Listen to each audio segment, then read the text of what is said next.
दोस्तों नमस्कार। प्रकृति ने बनाए सूरज चांद और सितारे, प्रकृति ने बनाए दिन रात हैं। रास्ता बताना हमारा काम है। अब उस पर आप चले ना चले ये आपकी मर्जी की बात है। दोस्तों नमस्कार। आज का हमारा टॉपिक ये है कि हम कई वीडियो में कह चुके हैं कि टेंशन फ्री रहो, लेकिन अगर आप स्वस्थ नहीं हैं तो टेंशन फ्री कैसे रहोगे। एग्जाम्पल के तौर पर अगर आदमी की, वैसे तो बीमारियां सभी खराब होती हैं, लेकिन मैं आज दो बीमारियों के बारे में बात करूंगा। अगर आपकी जाड़ में दांत में दर्द हो जाए तो आप टेंशन फ्री नहीं रह पाओगे। तो इसके लिए हमें क्या करना चाहिए, ये एक पहले से रूटीन बनाना चाहिए, ताकि एकदम से फिर कोई बीमारी कंट्रोल नहीं होती। आप जो है अपना रूल बनाएं, रोज़ अपना ब्रश करें और साफ़ सफाई का ध्यान रखें, क्योंकि जब जाड़ दांत बहुत खोखले हो जाते हैं तो फिर उनका इलाज होना मुश्किल होता है।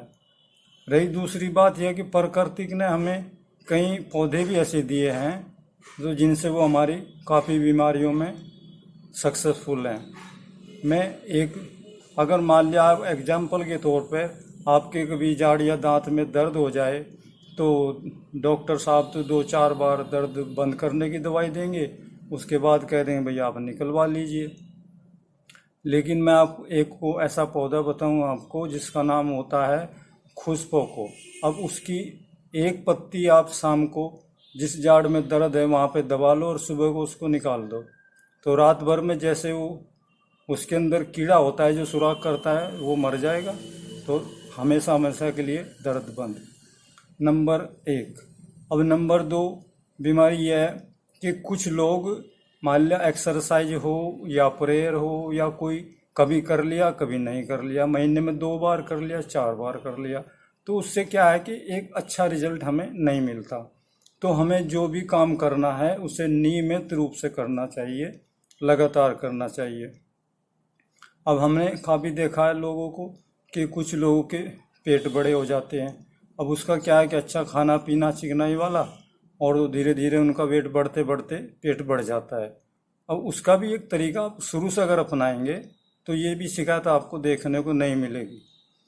जैसे आप एक रूटीन बना लीजिए, मॉर्निंग टाइम में आप 5 बजे 6 बजे उठे, फ्रेश हुए, उसके बाद आपको नहाना है, नहाए आप या नहाते हो, तो उसके बाद जो है आप 5 मिनट प्रकृति का ध्यान करें।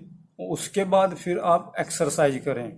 अगर आपके पास आसपास में कोई मैदान है या कोई रोड वगैरह है तो वहाँ पे आप कम से कम, वैसे तो आपकी मर्जी की बात है, आप जितना दौड़ लगा सकते हैं लगानी चाहिए, लेकिन मैं कम से कम जो है, मान लो बहुत से बीमार भी होते हैं, बुजुर्ग होते हैं, तो उनको भी कम से कम 200 मीटर की दौड़ तो लगानी चाहिए। तो उससे क्या होगा, जैसे हमारे पेट पर लोड पड़ेगा तो वो एकदम उसकी सेटिंग सही हो जाती है और दिन भर के लिए हमारे से आलकस दूर हो जाएगा और हम जो एक अपने को स्वस्थ महसूस करेंगे। तो इसलिए दोस्तों, भाइयों बहनों, मैं आपसे रिक्वेस्ट करता हूँ, आपको सुझाव देता हूँ कि आप जो है अपना सुबह एक एक्सरसाइज का भी एक अपना रूल बना लीजिए और डेली नियमित रूप से आप एक्सरसाइज कीजिए। इससे आप स्वस्थ, हेल्दी और ठीक रहेंगे। आपको इसमें कई बीमारियों से छुटकारा मिलेगा, क्योंकि बीमारी को शुरू से अगर मेंटेन किया जाए तो वो जल्दी कंट्रोल हो जाती है। अगर फिर बीमारी बहुत अधिक बढ़ जाती है तो उसको कंट्रोल करने में बहुत टाइम लगता है। तो दोस्तों, अगर ये मेरा आपको सुझाव अच्छा लगे, मेरी ये सोच विचार आपको अच्छे लगे, मेरी वीडियो अच्छी लगे, तो आप इसको लाइक कर देना और अपने दोस्तों में शेयर कर देना। Thank you for watching.